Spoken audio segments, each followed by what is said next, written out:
مجد امام. يا رب على طول، يا رب على طول دايما تكونوا بخير وصحه جيده، يا رب على طول ندنا مع بعض. اسماء جود امام 2 يا جماعه، القناه الجديده بتاعتي، ما تنسوش تخشوا لي تعملوا لي اشتراك وتعملوا لي لايك. طبعا اخواتي وحبايبي اصحابي لسه ما يعرفوش بالقناه، فهم عمالين يقولوا لي ابعتي لي اللينك ابعتي لي اللينك، فهو ان شاء الله هنحط لكم اللينك على المنتدى بتاع القناه بتاعتي القديمه، فطبعا عشان تخشوا لي عليه. دلوقتي يا جماعه انا نازله على حلم الواحده بتقول انا حلمانه بايقه ان زي ما يكون واحد، هي جت لي البيت بتقول لي زي ما يكون واحد قريبنا راكب على حمار، وبهيئه ان هو اما راكب على حمار قابلته، فبقول له ايه حسب الله ونعم الوكيل فيك، ربنا يخلص لي ذنب منك اشوف فيك يوم. بتقول وقمت على كده ان انا عماله اتحاسبن عليه. طبعا بتقول لي مش عارفه ايه معنى تفسير الحلم. طبعا يا حبيبتي لما حد بيحلم بحد زي ما يكون ان هو راكب على حمار، اللي هو راكب على حمار بيبقى مش حلو. اللي بيبقى راكب على حمار بيبقى راكب على معصيه، بيبقى هو انسان اصلا ماشي في معصيه، والمعصيه بتاعته مش حلوه، لان هو ماشي في معصيه مش كويسه. بقى الله اعلى واعلم بنوع المعصيه اللي هو داخلها دي ايه معرفش، وانت اتحاسبنت عليه، فالدعاء اللي انت دعيتي عليه هو اللي بيتحقق. طبعا لو واحده يا جماعه حلمت ان هي بتدعي على حد نفس الدعوه بتجوز عليه، لو انت دعيتي لحد نفس الدعوه بتجوز عليه، ده حاجه بقى بتاعت ربنا الله اعلى واعلم. دي عشان بيبقى بينك وبين ربنا عمار، بتبقي نايمه، بيقول لك نوم اليقظه، يعني بتبقي نايمه روحك عند ربنا سبحانه وتعالى. ما بقول لك يحيى العظيم وهي رمي، يعني سبحان الله ان انت بتموتي وتحيي تاني، ربنا بيحييكي تاني. فطبعا بيبقى بقى ايه بينك وبين ربنا عمار في الوقت ده. هو دي حبيبه قلبي معنى التفسير بتاعك. واحده بتقول انا حلمانه ان في واحد ميت عندنا قريبنا، بقيت ان هو جايب لي عدايه، وجاي بعرفش ايه العدايه اللي هو جايبها لي دي، بس هي زي ما يكون عدايه فيها حاجه، بس فيها ايه انا ما اعرفش.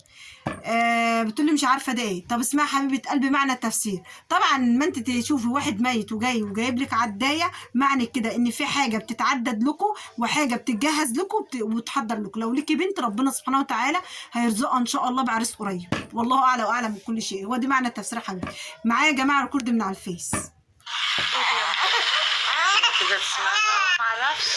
ما انا اقوله لك اهو. طب ما هو مفتوح. لا انكشف اهو. البتاع مفتوح الكلام. طب قولي وانا اقول لها. انني قولي لها ان انت ايه يعني عشان تسمعني يعني كده. ما عشان تقوليها انت. انا حلمت يا موقع ان طارق، كنت انا رحت التراب وقلت له ايه، وقلت له يعني ان انا تعبانه وانت ما بتجيش تشوفني ليه، وانا زعلانه انت ما بتجيش، قول لي انت زعلان من ايه وانا ما عملوش، يعني انت زعلان مني من حاجه وانا ما عملهاش.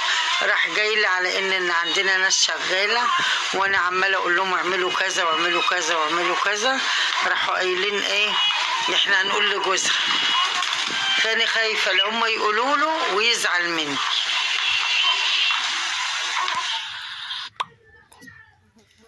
طيب اسمعي حبيبه قلبي معنى التفسير. طبعا يا جماعه دي حماد بنت اخويا، هم كلهم ما بيقولوش ليا الا يا موقع. نفسي حد كده يقول لي يا عمتي زي رحمه كده. كلهم ما بيقولوش الا يا موقع، حتى الكبير والصغير، حتى حماد بنت اخويا ما بتقوليش الا يا موقع. بقول يا رب انا نفسي حد يقول لي يا اسماء باسمي، لا يا موقع.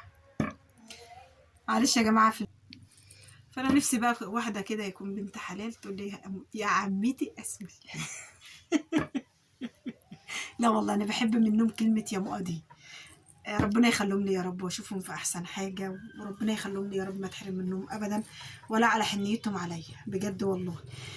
طب اسمعي مني يا ست الكل اللي انت الحلم بتاعك. طبعا نورتنا على قناتي ونورتنا على الفيس بتاعي. دلوقتي الحلم بتاعك بيقول ايه؟ بيقول ان انت طبعا لما تروحي المكان بتاع التراب تروحي في وقت يكون في زياره، وانت طبعا حته ان هم بيقولوا لك والله لا نقول لجوزك وهم بيبنوا عندكم، يعني معنى كده ان انت بتتعدى على الحدود بتاعتهم، بتتعدى على اصولهم، يعني ما ينفعش برضك. هو كل التراب لها حارس وكل مكان لها حارس، فانت ما تتعديش عليهم عشان ما يأذوكيش وما يأذوكوش ما يتعبوش جوزك. طبعا كل واحد ليه ميعاد وله وقت. احنا لنا يوم الخميس الحريم بتبقى الخميس والجمعه الرجاله، وبيبقى ساعات الحريم بتروح الرجاله، بتروح يوم الخميس بتاع يوم الجمعه. فانت لو عايزه روحي يوم الجمعه او يوم الخميس، عندك متاحين يومين. فروحي فيهم، ما تهاجميش على التراب في حاجه انت مالكيش ان انت تروحي، عشان حاجه هتاذيكي وهتاذي جوزك. دول اللي هم الحراس بتاع التراب، هم نبهوكي مره، المره التانيه مش هينبهوكي فيها. والله اعلى واعلم من كل شيء. هو دي معنى التفسير بتاعك يا حبيبتي. السلام عليكم يا ولاد، اسمها عامله ايه؟ بقول لحضرتك ان احنا حلم اعمام وعماتي قاعدين بره في البيت اللي احنا مأجرينه ده. احنا دلوقتي قاعدين في الشقه، والحته اللي بره دي في عندنا حته واسعه.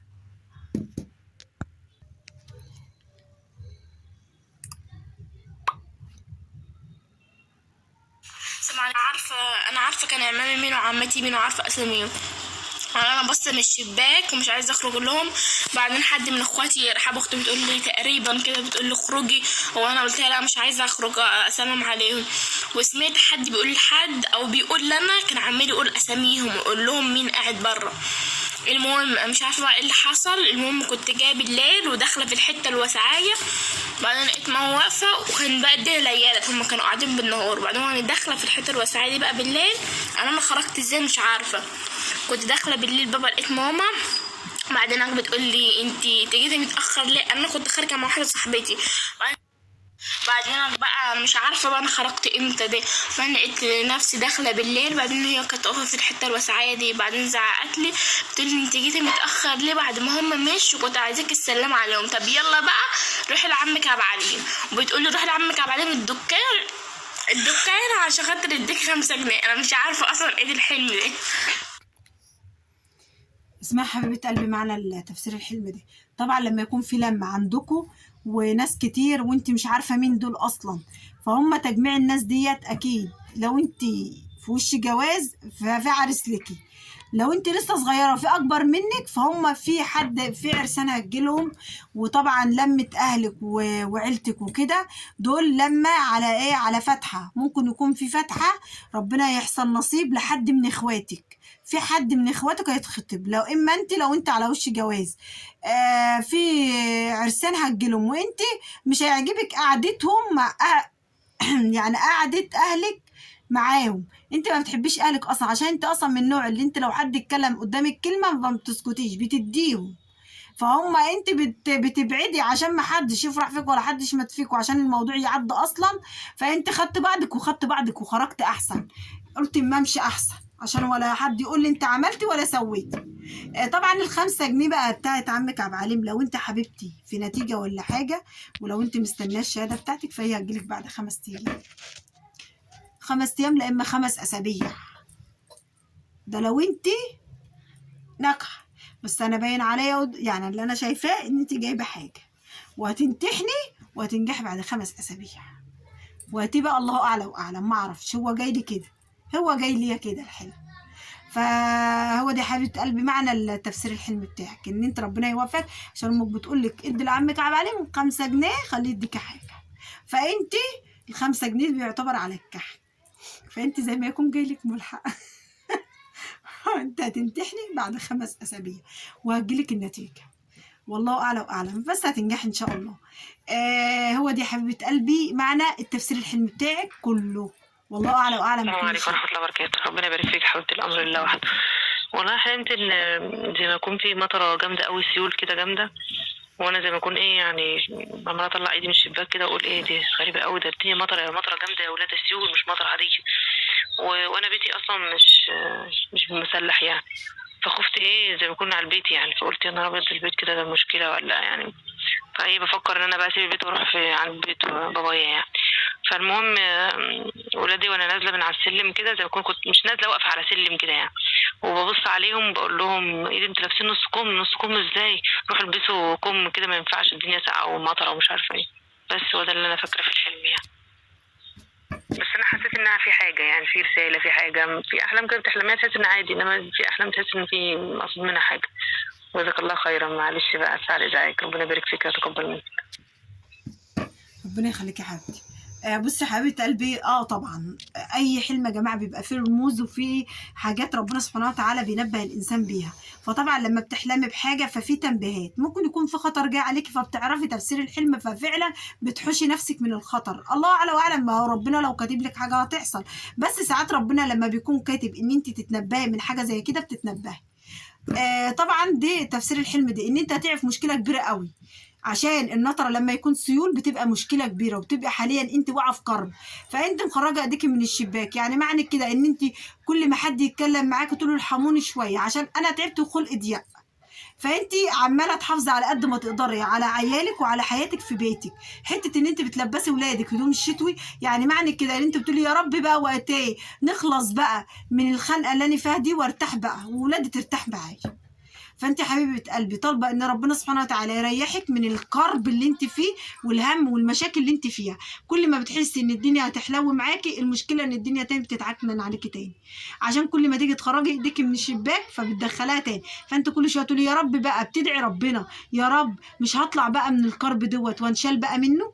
فهو ربنا سبحانه وتعالى هيستجاب منك باذن الله، عشان ايديك اللي خرجت بره وطلت النطره، فانت بتدعي ربنا فربنا يستجيب منك ان شاء الله ويشيل منك الكرب دي باذن الله. والله اعلى واعلم من كل شيء. هو دي يا حبيبه قلبي معنى التفسير. ما تنسوش ليا اللايك والاشتراك في القناه والتعليقات بتاعتكم الجميله اللي بتفرح قلبي وتشجعني. اسماء جودة امام 2 يا جماعه، القناه الجديده بتاعتي.